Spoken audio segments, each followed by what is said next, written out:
friends, it's Christy. Welcome back to my channel. Today I'm going to be making a card using Sweet November stamps, April Daisy Fairy, and Horizon Lines Wildflower Meadow. I stamped out the images I'll be using on Spectrum Noir Ultra Smooth Premium White cardstock with Memento Tuxedo Black ink, and then I trimmed that panel down with the second largest of the Lawn Fawn Lacy Rectangle Stackables. I'm going to be coloring with my Copic markers directly onto this panel, and I want to keep the edges clean and white, so I'm just going to mask those off with some Post-its. You could also use Post-it tape, but Post-it notes are a little bit cheaper and a lot more readily available, and my Post-it tape is getting low anyway, so I just decided to use these today. So I'm going to mask off all four sides. I'm just lining up those Post-its just on the inside of that stitching detail. And I'm going to do one on each side, and then I'll take a fifth Post-it and tear that in half so that I can mask off the final two edges down at the bottom. And then because that's just too much excess paper hanging off the edges, it's a bit tricky to maneuver, I'm just going to grab my Cutter Bee Teflon coated scissors and trim that down. So it's basically the same size as Post-it tape, but just a little bit cheaper. So I'm going to line that up on my work surface. Then I'm going to bring in some pattern paper. This one that I'm going to use for my color inspiration is from the Simple Stories Bunnies and Blooms 6x8 pad. This is an older pad. I recently ordered some new pattern paper, but it hasn't come in yet, so I'm just using what I have in my stash. So I'm just going to tuck that over to the side so that I can refer back to that as I choose my Copic colors. So I'm going to start with the sky, and the first shade that I'm going to be using is BG Quadruple Zero. And if you'll notice, I am using the side of my marker and just holding that loosely so that I can get some nice thicker strokes. And just laying in that color, I'm going to purposely leave some white patches so that those can represent some clouds, and just darken up those sides. I'll also add a little bit of that around the little fairy girl underneath her legs and the bottom of her skirt. And then because that pattern paper is a little bit more of like a seafoam green, I'm actually going to bring in some G Quadruple Zero, and I'm going to lay that in on top of the BG Quadruple Zero. So that's just going to make the colors look a little bit more greenish. I'm not covering up all of the BG Quadruple Zero that I used, just adding in a little bit of this on top here and there. And then I decided to go just a little bit darker, so I'm going to use G00 as well. And again, I just want to use this to darken that up in a few places. I'm not going to cover up everything, but I just want to create some different values in the sky by having some darker and lighter patches. So no really rhyme or reason. I'm just kind of picking a few places here and there, mostly along the edges and the corners of the top, and also what will be the bottom of the sky where it meets the grass. And then I'll just go back to that BG Quadruple Zero and blend over that one last time, just to smooth everything out and make sure it's not leaning too green. Next, I'm going to start working on the grass, and the first shade that I'm going to use is YG11.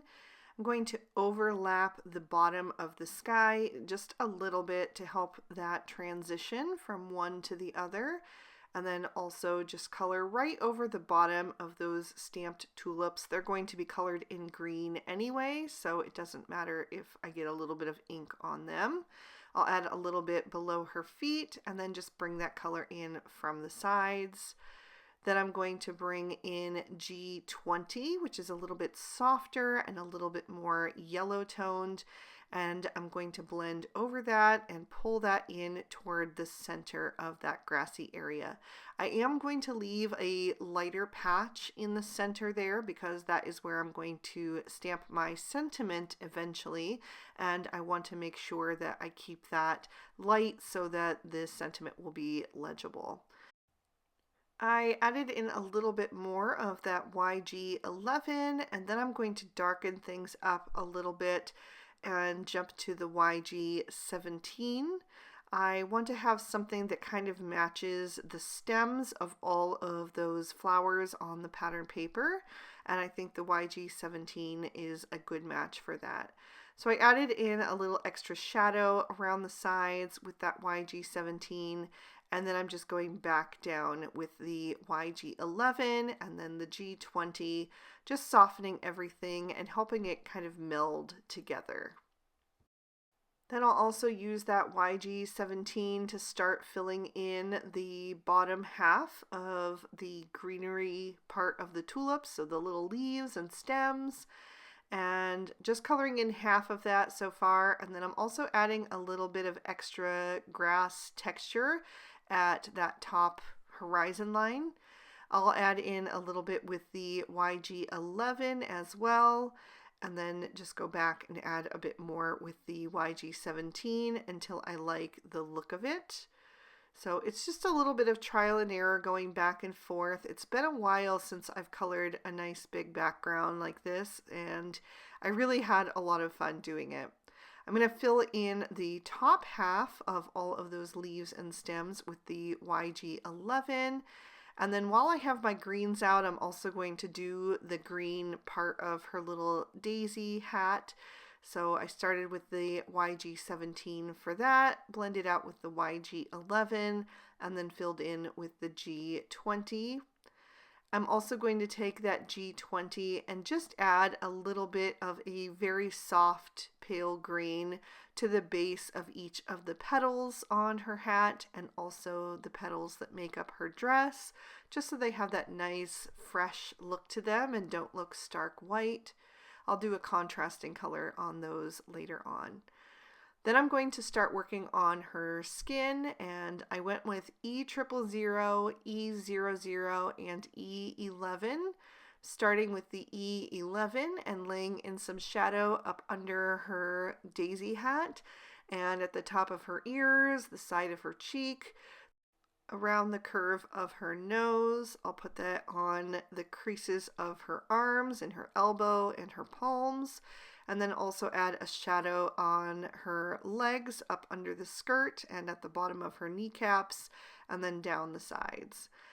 Then I'll bring in my mid-tone, which is the E00, and just start to pull that color out. I'm still sticking close to the outside edges because I want to leave a nice bit of area for the highlight. And for that, I'm going to use the E000 and just fill her in. I just wanted to go with softer colors today because I felt like that matched the pattern paper the best with those delicate pastels. And then I'm going to start working on her hair. I'm going to make her a blonde to match the daffodils in the pattern paper. It's not going to match exactly because that would be a little bit too yellow.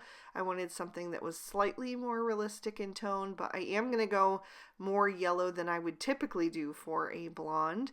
And the colors that I'm using are E51, YR21, and YR23.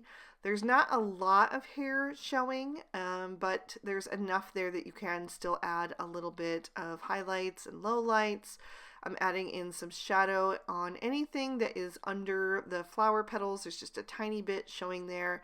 And then right at the back of her head, that is where the light would not be able to hit, so that's where the shadows will go. I also filled in her eyebrows with that YR23, and then just blended out with the YR21 and then the E51.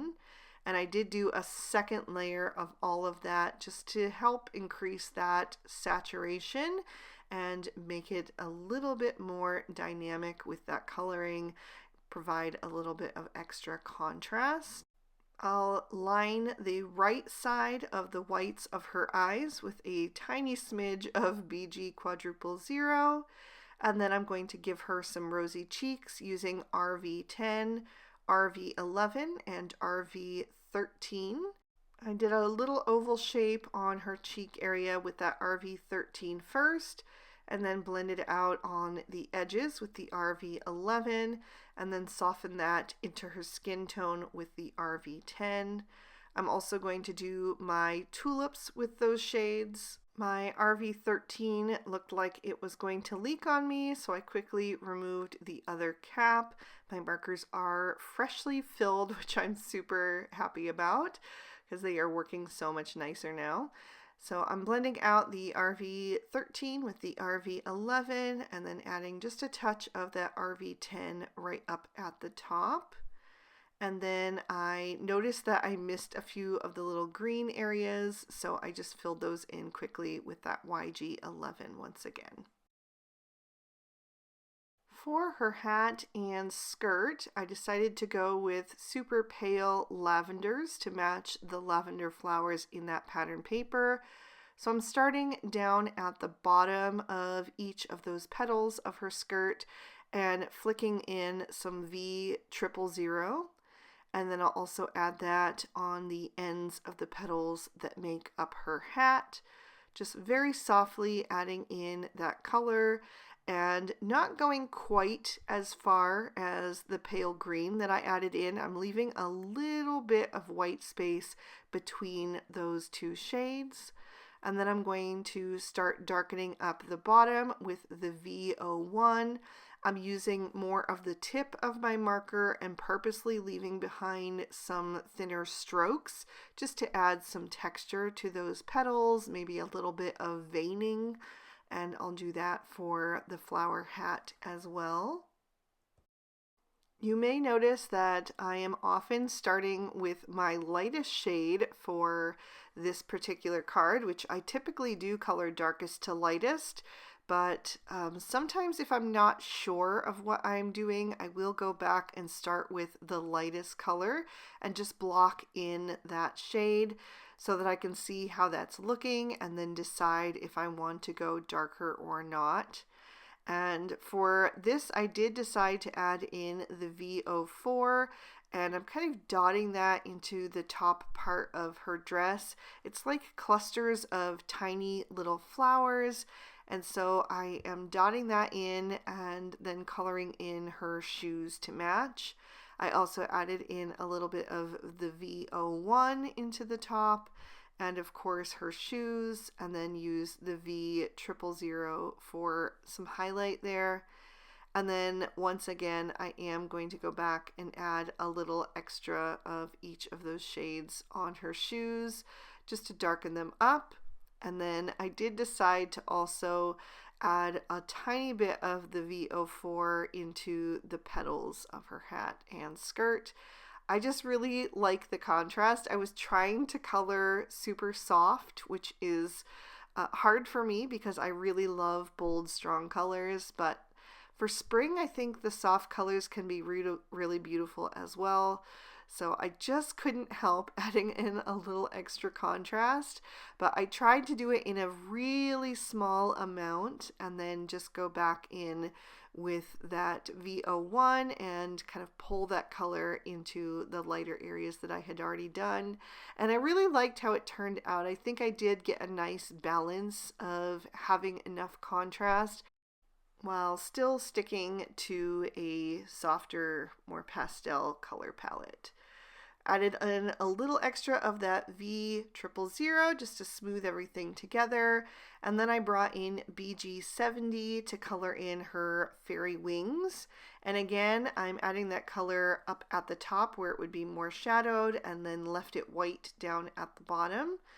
And then I wanted to bring in more of a brighter yellow to match the daffodils in that pattern paper. So I decided to do that with the butterflies. And I brought in Y11, Y13, and Y15 for those. And I did go back and add a little extra of that Y15 closest to the body. And then I can go ahead and peel off all of these little strips of Post-it and reveal the finished background. And I had so much fun with this one. I really loved doing a full-on Copic colored focal panel. So now this girl is ready for her sentiment. I'm going to pop this panel into my MISTI and stamp the sentiment that comes with the Horizon Lines Wildflower Meadow. I'm going to use VersaFine Onyx Black ink, and it says, "May your fields always be filled with wildflowers and your heart with love," which I thought was really sweet. Just going to make sure that that ink is all transferring on there, and then I will stamp that down a second time to make sure it's nice and bold.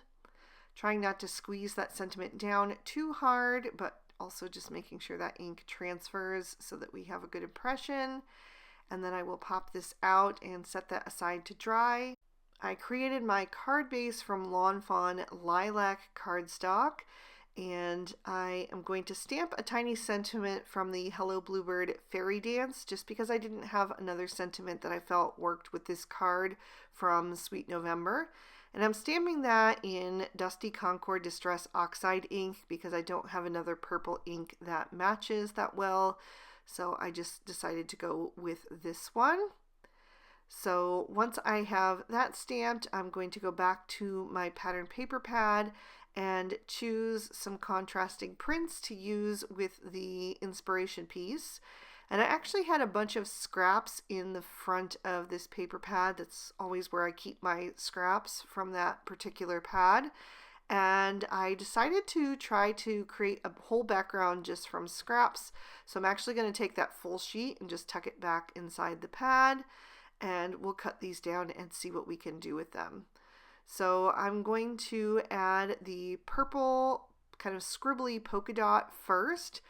I'm adding my Barely Art Precision Craft Glue to the back of that, lining that up on the left side of the card front and smoothing that down into place. It is an A2 standard size card, so it is 4 1/4 wide by 5 1/2 tall. I'm going to take that floral print and add it to the right side and make sure that is on there nice and straight.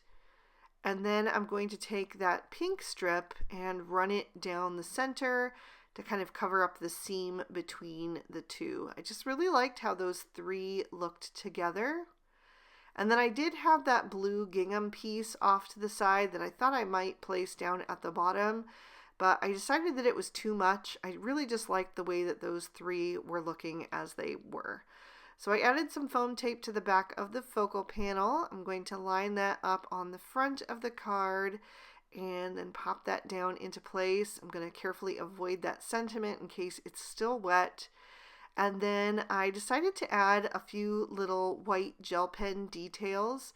They don't show up super well on camera. You can see them a bit better in person, but it is very, very light, the background, and what I'm coloring over is very light. It's her fairy wing and then also the sky. So it's not super visible, but it does add just a nice little detail. And I'm still new to adding little details like this, like little sparkles and things. So I was happy to try it over a light background like this and see how I liked it, because it wasn't as much of a commitment as if I had done it over something dark. So if you're nervous about trying something new like that, maybe try it in an area that's not super noticeable the first couple of times so you can kind of get the hang of it. So all I'm adding is little dots and crosses, and I did that around the fairy's wings and also around the 3 butterflies. You can barely see it there. And then I'm also going to add an actual bit of sparkle using my favorite Stardust Stickles. I'm going to add a tiny bit of that to each of the butterflies.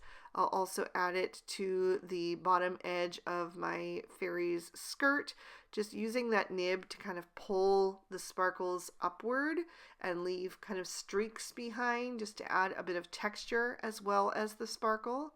I'll do that on the petals of her hat as well. so the sparkles frame her face. And I will also add it to her fairy wings just down at the bottom. I don't want to cover up the white gel pen because that will make it dissolve from the wetness of the glitter glue. So that is going to finish this one off. I'll lift that up so you can see all of the detail, and I'll give you another peek at the inside. I really hope you guys enjoyed this one. I had so much fun just going to town with my Copic coloring. So I hope you enjoyed it too. If you did, please be sure to hit that like button and leave me a comment down below. I'd love to hear from you. Subscribe to my channel if you haven't already, and ring that notification bell if you want to be alerted when I post new videos. All of the products I used will be listed and linked in the description bar below the video in case you'd like to pick up anything for yourself. And I'll also put up 2 extra videos at the end that I thought you might also enjoy in case you'd like to continue watching. Thank you so much for spending your time with me today. I hope you had a good one, and I'll see you soon in another video. Bye-bye.